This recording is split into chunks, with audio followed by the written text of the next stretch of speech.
I started my salon at 23, straight out of college, with nothing but dream, a license, and a whole lot of determination. I thought hard work could fix anything. So I worked harder than anyone I knew. Long hours, double shifts, missed holidays, skipped meals, everything you can think of. I thought exhaustion was a part of success. But over the years, I hit a wall after wall. Hiring struggles, firing guilt, money stress, and eventually complete burnout. I worked myself into the ground trying to keep it all together until my body literally shut down. I was bedridden. That's how sick I got. My business was barely surviving, and I knew something had to change. So I tore it all down and rebuilt it from inside out. New system, new structure, and new leadership. And that's when everything finally turned around for me. Have you ever hit that point where you're drained from holding everything together that you started wondering if it's even worth it? Let's be honest here. You don't build a salon by feel like a prison. You build freedom, creative freedom, financial freedom, time freedom, which is everything. But somewhere along the way, it all got tangled. You wake up exhausted before the day even begins, answering team texts, juggling schedules, covering call-offs, and wondering if you'll even make enough money this month to pay yourself or rent. You pour every ounce of yourself into keeping the business alive, but it still feels like you're one stylist walking away from collapse. Your team says they want to grow, but they don't show up like owners. You're constantly coaching, correcting, reminding, while numbers don't move at all and you stay still. Behind the scenes, you're balancing emotions, loyalty, and guilt because you care deeply about your team, but that same loyalty keeps you stuck doing their job instead of leading your own business. And when you finally sit down and look at the numbers, they don't make any sense.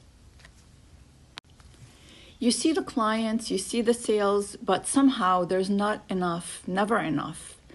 Product costs creep up, payroll climbs higher, and after all that work and all that energy, all those late nights, you're taking home less than some of your stylists.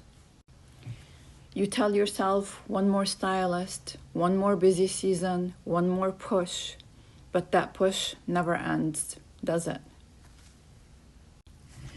Because the problem isn't that you're not working hard enough. It's that your system are silently sabotaging you. You're not burnt out because you're weak. You're burnt out because you've been trying to do 3 people's work for years, nonstop. And here's the truth most salon owners won't admit. It's not the clients that break you. It's the constant chaos, the lack of clarity, and the pressure to hold it all together while pretending that you're fine when you're really not. Every week that passes without fixing the structure drains your energy, your profits. It's not just costing you money, it's costing your creativity, your health, your relationship, and your joy. This is a silent epidemic in our industry that happens years after years. Salon owners working harder than ever, but earning less than they did 5 years ago. It doesn't make sense, does it?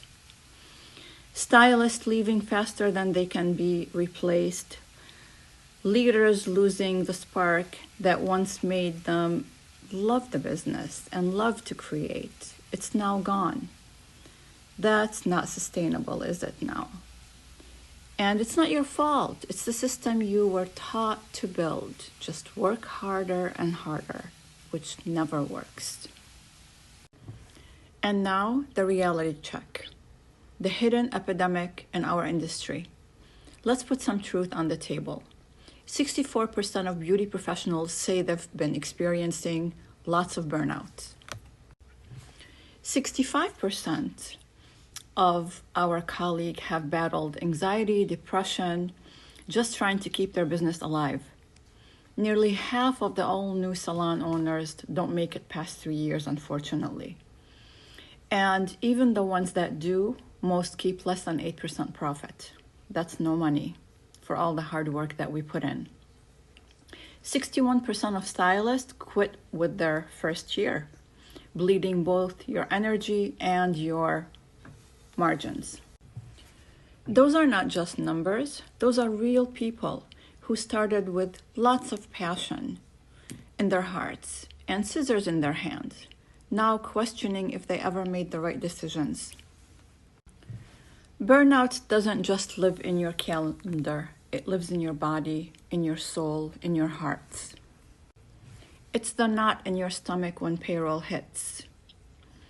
It's the pounding in your chest when someone calls in sick again. It's the 2 a.m. scroll through QuickBooks wondering how you're still short this month, and you worked all week so hard, but there's no income coming. No profits. You wake up already exhausted. You go to bed replaying every mistake that you did that you could have fixed. And somewhere between just one more client and one rest next week, your body forgets what peace feels like. Let's talk about the emotional cost, and then comes the guilt. Because you love your team, you love your clients, you built this business to give clients a better life, and now you feel trapped by it. How is that possible? How is that okay? You smile in front of your guests, but behind the scene, you're quietly unraveling. You tell yourself you should be grateful. After all, Salon is busy, but busy doesn't mean healthy. Busy doesn't mean profitable. Busy doesn't mean you're okay. You've been strong for so long that no one even sees how tired you are. And when you try to explain it, even to other owners, they just nod because they're drowning too. Let's talk about the business cost. It isn't just burnout. It's a slow bleed, one that drains more than your energy. It drains your profit, your team's trust, your creativity, and your clarity. When there's no structure, turnover rises. When there's no system, chaos multiplies. When you're leading from exhaustion, you start making survival decisions instead of strategic ones. And before you realize it, your salon, your dream you worked your whole life to build, starts to feel like it's running you. It really is. Every day you're holding it together with dear willpower, praying nothing else breaks. That's not leadership. That's quiet suffering disguised as commitment. Trust me. The industry doesn't have to be this way. If nothing changes, nothing will change. It will stay the same. You can't heal what you keep pushing through. You can't grow what you never stop to rebuild. You're not lazy, you're not weak.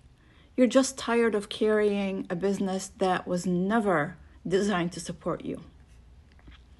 And until you fix the foundation of your business, the slow bleed will keep draining everything that you built, piece by piece, until there's nothing left but exhaustion and regret, unfortunately.